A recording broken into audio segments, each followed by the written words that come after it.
7 ही दिन है हर मनुष्य के जीवन में, 8वां दिन आने वाला नहीं है, क्योंकि सप्ताह में 7 दिन होता।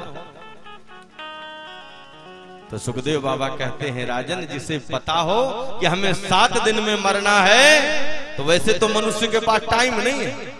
प्रातः काल हुआ गाड़ी स्टार्ट, कहां 99 के चक्कर में भगवान। सायंकाल हुआ फिर आए, भोजन किए, भोग विलास किया, खर्राटा मारे, सो गए, फिर प्रातः काल हुआ फिर भागा। तो समय नहीं है तो भजन कब करोगे? क्योंकि जब तलक है जिंदगी फुर्सत न होगी काम से, 2 घड़ी ऐसा निकालो प्रेम कर लो शाम से। मेरे भाई बाप, जीवन भर आप व्यक्ति दूसरे का न जाने क्या करके धन इकट्ठा करता है, पर क्या 1 रुपया ले जाता है क्या यहाँ से? ऐसा भी नहीं 1 करोड़ कमाएंगे, 50 लाख भगवान को दे करके वहां स्वर्ग में रिजर्वेशन कर लेंगे, ऐसा भी नहीं है। सब यही रह जाएगा। मरने के पहले ही घर वाले कहेंगे चैन निकाल, गांव वाले आ जाएंगे। ये कौन कहता? अपना बेटा कहता है, जिसके लिए जीवन भर हम आप दूसरे का गला काटे, आज वही बेटा कह रहा है। पुराने जमाने में लोग बताते थे परीक्षित कि लोग 99 रुपया कमाते थे तो 9 रुपया भगवान के लिए निकालते थे। बताओ कलयुग में क्या हो रहा? कोई निकाल रहा? 99 रुपया दिन भर में कमाए हैं तो रात में किसका गला काटेंगे? 100 पूरा हो जाए, ये स्थिति चल रही। तो फिर कल्याण कहां से होगा? इसलिए मरणासन्न जीव को चाहिए कि 3 चीज अपने जीवन में उतार ले तो उसका कल्याण हो जाएगा। 3 चीज क्या है? ध्यान से सुनना। बोले जितासनो जितत श्वासो जित संगो जितेन्द्रिय। पहला चीज क्या है? आसन, जितासनो। ये आसन जो है ना, ऐसा नहीं कि 1 मिनट में ये टांग उठा लो, दूसरे मिनट में ये टांग उठा लो, ऐसा नहीं। रोज अभ्यास करो। एक दिन 10 मिनट बैठो, दूसरे दिन 20 मिनट बैठो, धीरे धीरे जब 3 घंटे एक आसन पे बैठ लोगे तो समझ लेना हमारा एक काम समाप्त हो गया। और दूसरा क्या है? जितासनो जितत श्वासो। श्वास, ये श्वास पर भी बाबा रामदेव वाला वो योगा करके अनुलोम विलोम अपने को संवारो। ऐसा नहीं कि हाँफते हो हराम हराम, ऐसा नहीं, भाव से होना चाहिए। तो श्वास कब आपके बस में होगा? जब इंद्रियां आपके बस में होंगी, तब श्वास आपके बस में होगा।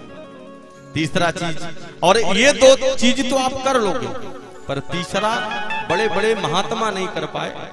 इंद्रियां, जित संगो जितेंद्रिय है। इंद्रियां आपके बस में हो जाए माए बाप, तो फिर कहना क्या है? पर यही तो नहीं हो पाता। जहां रसगुल्ला लिखा था मुंह में पानी आया। हाँ? ये इंद्रियां तो हैं। आंख जो देखना चाहे वो मत देखो, अरे हम जो चाहे आंख वो देखे, तब तो सामर्थ्यता है। अरे जिह्वा जो देखे वो खाने की इच्छा करे वो मत खाओ, हम जो चाहे जिह्वा वो खाए। अरे भाई रसगुल्ला खा लोगे तो ब्लड प्रेशर हो जाएगा, शुगर हो जाएगा ना? तो ये इंद्रियां आपके बस में हो जाएंगी तभी होगा। पर महाराज विषयों का ऐसा रस है कि 84 लाख योनियों में भोग करते करते ये मनुष्य तन में भी महाराज ये रोग जाने वाला नहीं है, क्योंकि रस ही ऐसा है। एक बार भाव से बोलो राधे। ये विषयों का रस कब जाएगा? जब माधव की कृपा होगी तब जाएगा। उदाहरण से देखो, एक राजा थे और राजा ने अपने भवन में एक बकरा पाल रखा था। क्या पाल रखा था? बोलो, बकरा। नगर में ढिढोरा पिटवा दिया, भैया जो इस बकरे को तृप्त कर देगा उसे मुंह मांगा इनाम दिया जाएगा। तो लोगों ने सोचा बकरे को तृप्त करना कौन सी बड़ी बात। बोले महाराज हमें अवसर दिया जाए।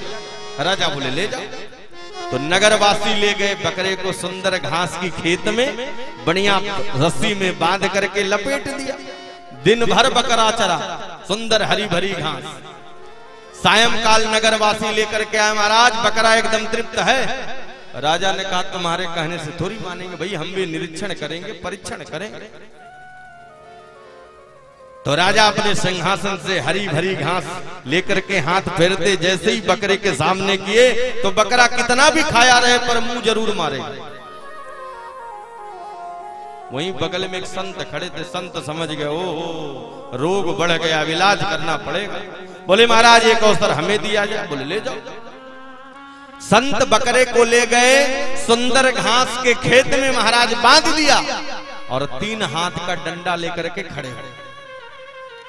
जहां बकरा घास के खेत में मुंह मारता सो एक डंडा धमक देता। बकरा को लगा आज कहां बुरी जगह बाबा के चक्कर में फंस गए। सायंकाल हुआ, संत लेकर के आए। बोले महाराज बकरा आपका है, निरीक्षण परीक्षण करो। अब राजा लेकर के हरी भरी घास चले।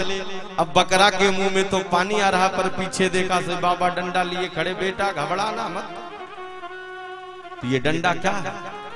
ये इंद्रियों पर भगवान की कृपा हो जाए, डंडा लग जाए तभी ये इंद्रियां आपके बस में आएंगी महाराज। तो कहने का तात्पर्य क्या है कि जैसे संत ने बकरे को अपने बस में कर लिया, बकरा जानबूझ करके भी घास नहीं खा सकता, वैसे इंद्रियां आपके बस में हो जाएं तो कब होंगी?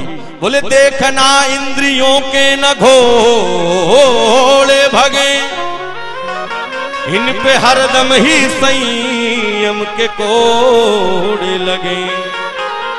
बस यही गीत तुम गुनगुनाते चलो, कृष्ण गोविंद गोपाल गाते चलो। मेरे माई बाप जब आपका भजन, भगवान का भजन करोगे ना तो इंद्रियां आपके बस में हो जाएंगी। और जब ये तीनों आपके जीवन में उतर जाए परीक्षित, तब समझना हमारा कल्याण हुआ, वरना होने वाला नहीं। तो ये तीनों चीज आ जाए तो फिर व्यक्ति करे क्या? बोले भगवान के एक एक अंग का ध्यान करे, नव कंज लोचन कंज मुख, भगवान के चरणों से ध्यान करे कि भगवान का पैर का तलवा कितना प्यारा है, भगवान के पैरों की अंगुली कितनी सुंदर है, एक एक अंग भगवान का पैर कितना सुंदर है, भगवान का उदर कितना प्यारा है, भगवान का वक्षस्थल कितना सुंदर है। जब पूरा शरीर भगवान का आपके मन में बन जाए तो समझ लेना हमारा कल्याण हो गया। एक बार भाव से बोलो राधे राधे। पर बन पाता है क्या? लोग आंख